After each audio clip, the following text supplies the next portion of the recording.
अस्सलाम वालेकुम। I hope कि आप सब खैरियत से होंगे। As you all know, we are discussing theme 6 now, the 3 orders. Theme 6 में हमने पहला जो ऑर्डर था वो हमने कल डिस्कस किया। जो हमारा पहला क्लर्जी का ऑर्डर था वो हमने डिस्कस किया। Now today we are going to discuss the second order, that is nobility. तो थीम 6 में हम मिडीवल यूरोप की बात कर रहे हैं। वहाँ पर किस टाइप की society after the fall of Roman empire, उसके बाद किस टाइप की सोसाइटी वहाँ पर इमर्ज हो रही है। अब उसी टाइम में हम देखते हैं फ्यूडलिज्म का इमर्जेंस हो रहा है 9th सेंचुरी में, and that feudalism led to the kind of society where 3 orders emerged. ठीक है, अब उन 3 ऑर्डर्स में हमने पहला ऑर्डर जो है वो क्लर्जी को देखा, second order is the nobility and the third order is peasants. ठीक है, ये 3 ऑर्डर्स हमें इसमें डिस्कस करने हैं। अब क्लर्जी को तो हमने कल देखा। क्लर्जी में हमने जो है उनकी अथॉरिटी को देखा, उनका जो सोशल उसका जो इंटरनल सेटअप था क्लर्जी का वो हमने देखा। आज हम नोबिलिटी के बारे में डिस्कस करेंगे।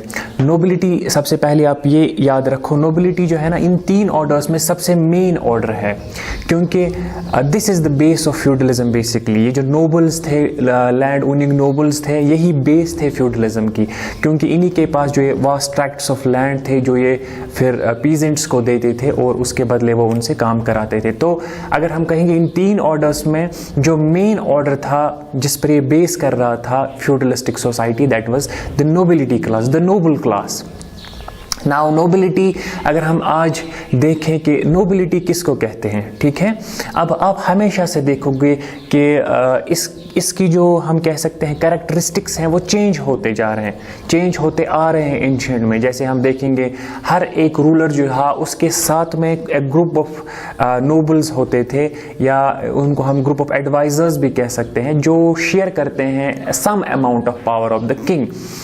अब देखो, अगर हम रोमन्स की बात करें, सेंट्रल इस्लामिक लैंड्स की बात करें या मंगोल्स की बात करें, तो किंग जो होता है उसके साथ में हमेशा कुछ लोग ऐसे होते हैं जो असिस्ट करते हैं उनको, चाहे वो एडवाइस करनी हो, चाहे वो आर्मीज को लीड करना हो, चाहे हम कमांडर इन चीफ बनाना हो। इन सब चीज़ों में हम देखते हैं कि जो नोबल्स हैं they played a vital role, है ना, किंग को असिस्ट करने में, किंग की स्ट्रैटेजीज को इम्प्लीमेंट करने में, या हम देखते हैं एक एम्पायर को स्टेबल रखने में। These nobles played a very important role. Now जब हम नोबिलिटी को with respect to the 3 orders and with respect to the medieval Europe discuss करेंगे, तो यहाँ पर इसकी जो इंटरप्रिटेशन एंड यहाँ पर इसके जो करेक्टरिस्टिक्स है दैट में change in a sense. Now अगर हम इस टाइम पीरियड की बात करें, when we talk of medieval Europe, और यहाँ पर 9th सेंचुरी की बात करें, तो यहाँ पर क्या था बेसिकली नोबिलिटी का कॉन्सेप्ट, और ये जो रीजन्स यहाँ पर हम फ्रांस, इंग्लैंड, स्पेन, इटाली की बात कर रहे हैं, तो इन रीजन्स में क्या बेसिकली का कॉन्सेप्ट था। Now, when we talk of nobility, literally nobility means the group of people who belong to highest social class. Highest social class जो है वो उसको हम usually the group of people who belong to higher social class is basically a nobility, noble class.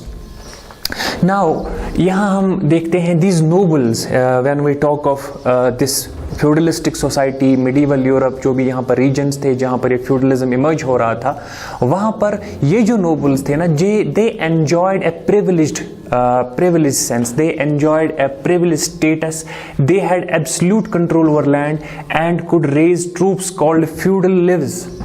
ठीक है, अब इनका जो है प्रिविलेज स्टेटस था और इनको एक एब्सोल्यूट कंट्रोल था ओवर देयर लैंड। जो भी उनको लैंड दी जाती थी उस पर उनको एब्सोल्यूट कंट्रोल था। एंड एक और चीज जो इसमें है वो ये कि they could raise their own troops, तो ये ट्रूप्स को भी यहाँ पर ये रख सकते थे, खुद से ट्रूप्स को रख सकते थे, तो they were having the absolute authority. Apart from it we see noble जो थे ना, the lords held their own court of justice, ये खुद एक कोर्ट ऑफ जस्टिस थे, and could even coin their own money, अपनी मनी जो है मिंट कर सकते थे। तो कल भी मैंने थोड़ा सा आपको बताया था इसमें कि ये जो यहाँ पर जो कॉन्सेप्ट है, ये जो मैं कह रहा हूँ कोर्ट ऑफ जस्टिस का, तो यहाँ पर कोर्ट ऑफ जस्टिस जो था ये खुद ही डिसाइड करते थे। अगर कोई यहाँ पर कोई गलती करता था, कोई यहाँ पर किसी को पनिशमेंट देनी होती थी, तो दे एक्ट एज जज, they act as legislators, they act as executive.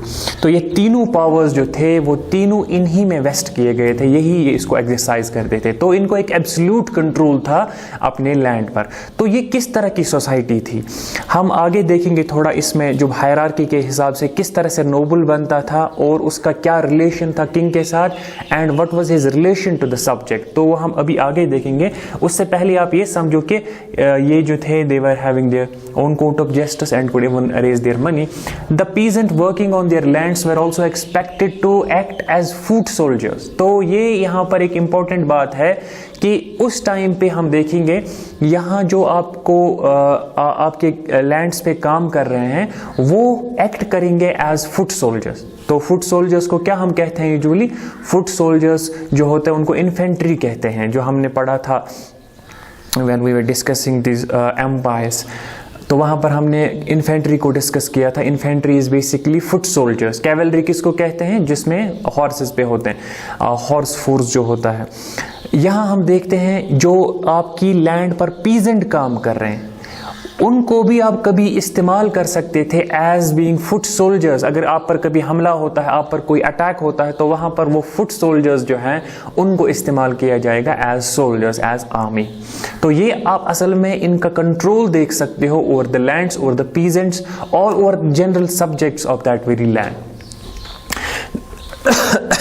Now there is a concept of vassalage. ठीक है, वैसलेज का कॉन्सेप्ट है यहाँ पर। वैसलेज इज बेसिकली जो यहाँ पर कॉन्सेप्ट इमर्ज हो रहा है, ए पोजिशन ऑफ सबऑर्डिनेशन और submission. A position of subordination और सबमिशन को वैसलेज कहते हैं। अब ये जो वैसलेज है ना, यही कॉन्सेप्ट था यहाँ पर फ्यूडलिज्म में। यहाँ पर लॉर्ड्स की जो रिलेशनशिप थी और देयर किंग्स या उनके सब्जेक्ट्स के साथ जो रिलेशनशिप थी वो हम यहाँ से समझते हैं। Now what's this vassalage? अब वैसलेज को समझने के लिए आप यहाँ पर देखो, जो मैंने यहाँ पर थोड़ा सा लिखा है। तो at the top of the hierarchy, at the top of the power, at the top of the status, यहाँ पर था कौन? किंग थे। ठीक है, तो जो भी किंग था आप की रीजन का जो किंग था, तो एक ही किंग होता था। तो यहाँ पर कोई रिपब्लिक का कॉन्सेप्ट भी नहीं था, ये absolute monarchies in a sense बन रही थी, लेकिन यहाँ पर जो एब्सोल्यूट लॉर्ड थे वो किंग थे। ठीक है, अब किंग जो है ना वो अथॉरिटी रखते थे, जो भी लैंड वहां पर था उस पर एक अथॉरिटी रखते थे। तो king was the absolute ruler having the absolute power।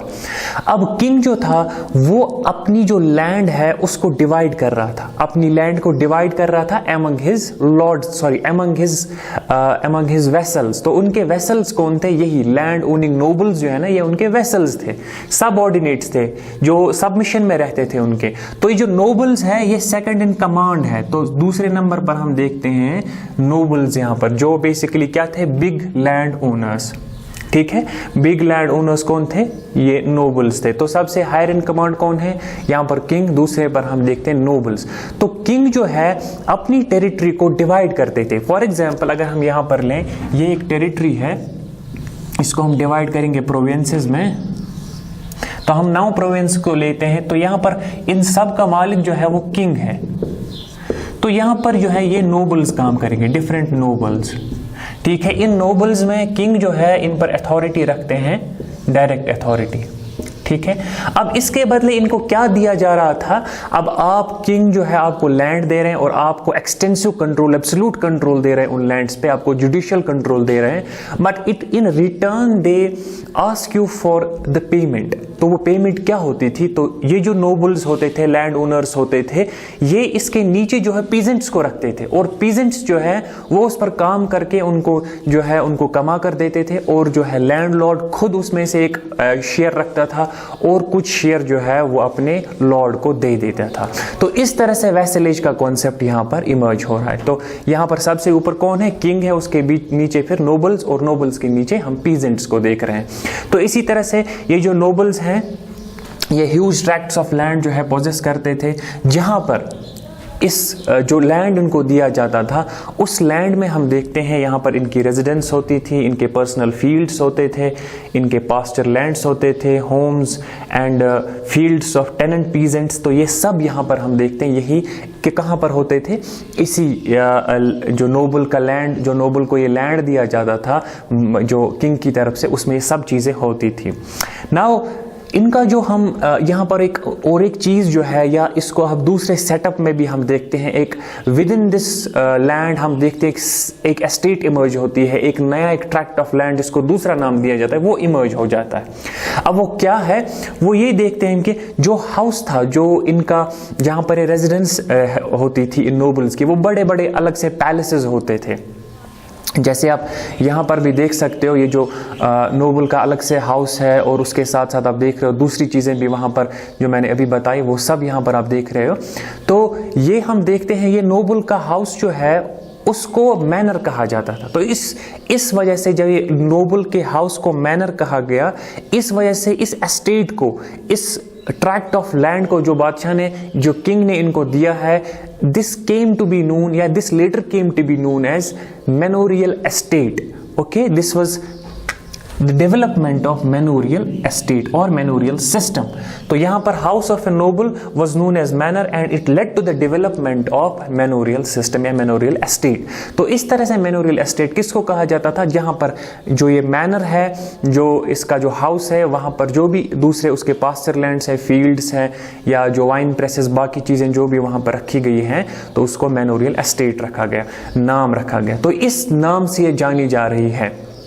Now अगर हम थोड़ा सा फिर से शिफ्ट यहाँ पर करें, तो हम देखते हैं ये जो अब मैनोरियल एस्टेट है, हाँ, पहली बात तो जो वेसलेज का कॉन्सेप्ट है ना, वेसलेज का कॉन्सेप्ट पहले हम देखते हैं फ्रांस में डेवलप हुआ है। तो ये जो चीज़ें हम देख रहे हैं, जो हायरार्की हम देख रहे हैं पावर की, फ्रांस से स्टार्ट होता है। नाउ अगर हम इसको अब देखें, अब मैनोरियल एस्टेट, आई होप कि आपको ये समझ आ गया होगा कहाँ से स्टार्ट हुआ है ये मैनोरियल एस्टेट। नाउ मैनोरियल एस्टेट में हम देखते हैं इट वेरी इन साइज, है ना, हर एक नोबल को इक्वली हम नहीं देखते हैं कि शेयर दिया जाता था, शेयर ऑफ लैंड हम देख सकते हैं, या उसके कंट्रोल में जो फैमिलीज रखी जाती थी वो वेरी करती थी। कभी कभी ये जो है 100 से ज़्यादा जाती थी, कभी कभी कम होती थी। यूजुअली हम देखते हैं पहले तो कुछ नोबल्स के अंडर 5-10 फैमिलीज होती थी, या छोटा सा एक ट्रैक्ट ऑफ लैंड होता था, और कुछ नोबल्स के अंडर हम देखते हैं यहाँ पर बहुत ज़्यादा 50-60 जो है फैमिलीज जो है, और बहुत वास्ट ट्रैक्ट ऑफ लैंड जो है उनके अंडर दिया जाता। तो ये वैरी करता था साइज में, तो इक्वली यहाँ पर नहीं होता था, कोई बड़ा होता था तो उसमें कोई छोटा भी होता था। तो इस तरह से ये वर्क करता था। नाउ यहाँ पर मैनोरियल एस्टेट में कुछ चीज़ें जो है वो हम देखते हैं।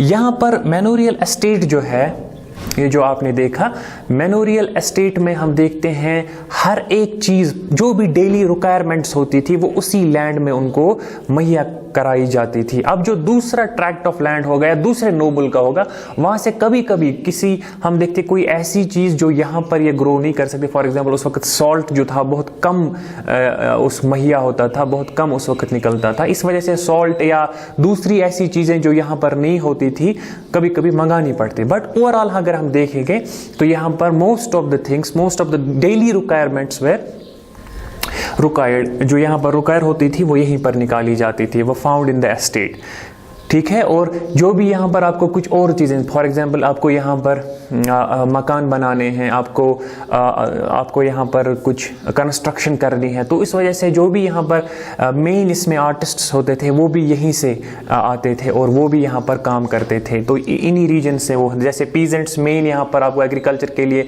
इसी तरह से कारपेंटर्स है, स्टोन मास्टर्स हैं, ये सब जो हैं यही लोकल ही होते थे जो ये काम करते थे। तो कहने का मतलब है कि ये जो मैनोरियल एस्टेट है, तो यहाँ पर जो भी मेन चीज़ें डेली रिक्वायरमेंट्स होती थी वो यहीं से फुलफिल होती थी। Second important thing is there was a church on the estate and castle for defence.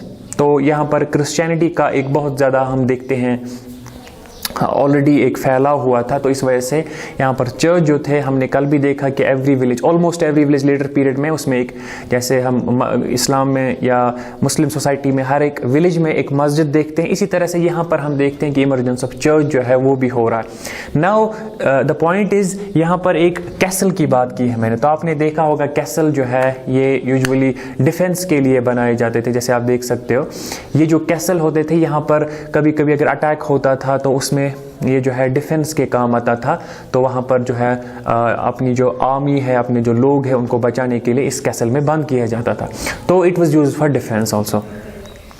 Now ये क्या है, हम मैनोरियल एस्टेट की बात कर रहे हैं। नाउ मैनोरियल एस्टेट जो है ये देखने के बाद हम एक और ग्रुप की इमरजेंस देखते हैं with in this nobility. Now nobles में ही हम देखते हैं उनकी हायरार्की में उनसे नीचे एक और क्लास इमर्ज हो रहा है, but what were the reasons for the development of that class, ठीक है, development of that very group. कौन सा ग्रुप निकल रहा है यहाँ पर, हम वो देख रहे हैं, वो ग्रुप है नाइट्स का, ठीक है, ये है द नाइट्स। अब ये जो नाइट्स का ग्रुप है ये बहुत इंपॉर्टेंट है। नाइट्स का ग्रुप जो है, जब हम इनकी बात करते हैं, ये बहुत इंपॉर्टेंट ग्रुप निकला है। अब इसके निकलने का रीजन क्या है, अब नाइट्स क्या है बेसिकली, ये मैं आपको आगे बताऊंगा नाइट्स क्या है। नाउ हम देखते हैं ये जो आर्मी थी, जब हम अभी बात कर रहे थे, जो एक इंपॉर्टेंट कंपोनेंट होता है, एक अगर हम एक एम्पायर की स्टेबिलिटी की बात करें, उसके एक्सपेंशन की बात करें, या उसका जो है डिफेंस की बात करें, the army plays an important role. जो आर्मी होती है, जो सोल्जर्स होते हैं, that played always an important. Likewise we see in the Macedonian era और the extent of Alexander the great, उनके पास क्या ऐसा था जिसकी वजह से वो इतना फैलाव कर रहे थे with in this short span of time, that was there army, that was the skilled army and the cavalry. इस वजह से हम देखते हैं कि वो ज्यादा उसको फैला सके। तो यहाँ पर हम देखते हैं जो इनके पास अभी आर्मी थी, जो फ्यूडलिज्म में हम देखते हैं, जो फ्यूडल लिव्स जो हमने यहाँ पर देखा था, ये जो हमने देखा था, तो ये जो थे ये यही पीजेंट्स थे जिनको कभी कभी फुट सोल्जर की तरह यूज किया जाता था। लेकिन यहाँ हम देखते हैं कुछ कभी कभी हम कहते हैं ना कि necessity is the mother of invention, तो यहाँ पर भी ऐसा ही हुआ कि नाइट्स का ग्रुप जो है ना ये आपको बनाना पड़ा, क्योंकि कुछ रीजंस हुए थे जिसकी वजह से यू वर फोर्स्ड और there was a kind of compulsion for you to create this force. Now from 9th century we see there were frequent localized wars. frequent localized war Europe में start हुए थे 9th century में। तो इस वजह से जब आप वॉर पर जाते हो, जब हमें आप पर हमेशा खतरा रहता है कि यू आर अंडर अटैक, तो वहां पर क्या होता है, द एमेच्योर पीजेंट सोल्जर्स। तो एमेच्योर पीजेंट सोल्जर्स का मतलब जो है वो है कि जो अनस्किल्ड पीजेंट सोल्जर्स है, जिनके पास उतनी एक तो तादाद भी कम है और स्किल भी उतनी नहीं है, जो स्किल्ड नहीं है। तो ये जो यहाँ पर हम अनस्किल्ड सोल्जर्स, एमेच्योर सोल्जर्स देख रहे हैं, वो यहाँ पर इसको टैकल नहीं कर पा रहे थे। अगर कोई दूसरी स्टेट से या दूसरे रीजन से आप पर कोई अटैक कर रहा है, तो आप पर जो आपकी जो है ये एमेच्योर सोल्जर्स थे, इनके पास प्रिमिटिव वेपन्स होते थे, एक्सेस या वो बड़े बड़े एरोज हम देखते हैं वो होते थे, तो इस वजह से उतना ये डिफेंस नहीं कर पाते थे। Now what they did, they recruited a different kind of army. Now that army was known as the knights. Okay, this led to the growing importance of the new section of people that were known as the knights. अब ये knights जो थे ये अब यहाँ पर इनको create करने पड़े, और ये जो क्रिएशन है इनकी, ये इन्होंने सोचा कि ये इंपॉर्टेंट है हमारे लिए, क्योंकि अपने डिफेंस के लिए हमें एक और फोर्स डेवलप करना होगा, and that would be the force of the knights. अब ये नाइट्स जो है ना, बेसिकली ये नाइट्स जो थे ये असल में उस वक्त, हाँ हमने यहाँ पर एक चीज़ जो है वो मिस की है, वो है कैवेलरी की बात। हाँ, जो नाइट्स थे ना ये बेसिकली एक हम कह सकते हैं स्किल्ड कैवेलरी यूज़ की गई थी। अब आप कैवेलरी का देखोगे, कैवेलरी क्या है, तो कैवेलरी में मैंने आपको बार बार बताया, आप यहाँ पर भी आपके इंटरेस्ट के लिए मैंने दिखाया है, आप यहाँ देख सकते हो कैवेलरी को। ये हम देखते हैं जो उस वक्त एक रूलर थे जिनका नाम था अलेक्जेंडर द ग्रेट, उनकी कैवेलरी की एक छोटी सी क्लिप है, आप इसको देखो।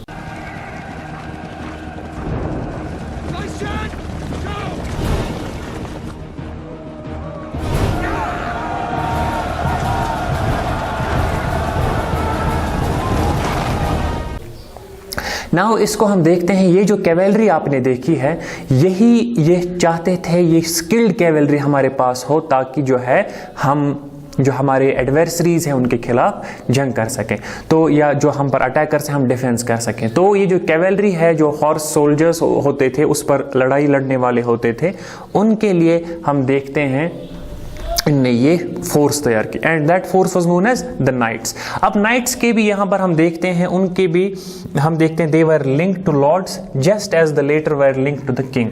अब यहाँ पर आप देखोगे जो किंग है ये नोबल जो है किसको रिपोर्ट कर रहा है या किसके अंडर है, ये किंग के अंडर है।